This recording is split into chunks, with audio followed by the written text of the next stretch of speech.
മലയോര മേഖലയിലെ ജനവാസ കേന്ദ്രങ്ങളിൽ വന്യമൃഗങ്ങൾ കടന്നുകയറി നാശനഷ്ടങ്ങൾ ഉണ്ടാകുന്നത് തടയാൻ ട്രഞ്ച് നിർമ്മിക്കണമെന്ന് DCC പ്രസിഡന്റ് മുഹമ്മദ് ഷിയാസ് സർക്കാരിനോട് ആവശ്യപ്പെട്ടു. UDF കർഷക കോർഡിനേഷൻ കിഴക്കൻ മേഖലാ കമ്മിറ്റി എറണാകുളം കളക്ടറേറ്റ് മുന്നിൽ നടത്തിയ സമരാഗ്നി സത്യാഗ്രഹ സമരം ഉദ്ഘാടനം ചെയ്ത് സംസാരിക്കുകയായിരുന്നു അദ്ദേഹം. അവരെ സഹായിക്കാനുള്ള നടപടിയല്ല.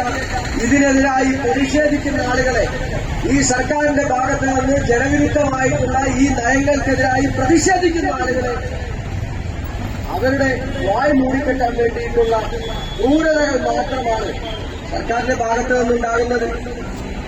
കർഷക കോർഡിനേഷൻ കമ്മിറ്റി ചെയർമാനും UDF ജില്ലാ കൺവീനറുമായ ഷിബു തെക്കുംപുറം അധ്യക്ഷത വഹിച്ച യോഗത്തിൽ കർഷക കോൺഗ്രസ് സംസ്ഥാന സെക്രട്ടറി PC ജോർജ് സർക്കാരിനെതിരെ കുറ്റപത്രം വായിച്ചു.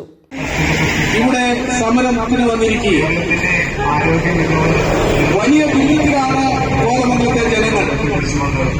8 പഞ്ചായത്തുകളുള്ളതിൽ 5 പഞ്ചായത്തിലും കാട്ടാനയുടെ ശല്യം രൂക്ഷമായി മാറിയിരിക്കുക. എല്ലാ തരത്തിലും ജനങ്ങൾക്ക് ജീവിക്കാൻ നിവൃത്തിയില്ലാത്ത ഒരു അവസ്ഥയിലേക്ക് പോയിരിക്കുന്നു.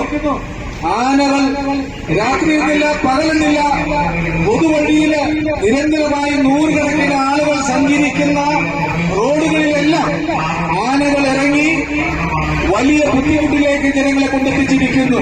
ഉമാ തോമസ് MLA, UDF ജില്ലാ ചെയർമാൻ ഡൊമിനിക് പ്രസന്റേഷൻ, കർഷക കോൺഗ്രസ് ജില്ലാ പ്രസിഡന്റ് KJ ജോസഫ്, സ്വതന്ത്ര കർഷക യൂണിയൻ ജില്ലാ പ്രസിഡന്റ് MM അബ്ദുൾ റഹ്മാൻ, കേരള കോൺഗ്രസ് ഉന്നതാധികാരി സമിതി അംഗം MP ജോസഫ് തുടങ്ങിയവർ പ്രസംഗിച്ചു.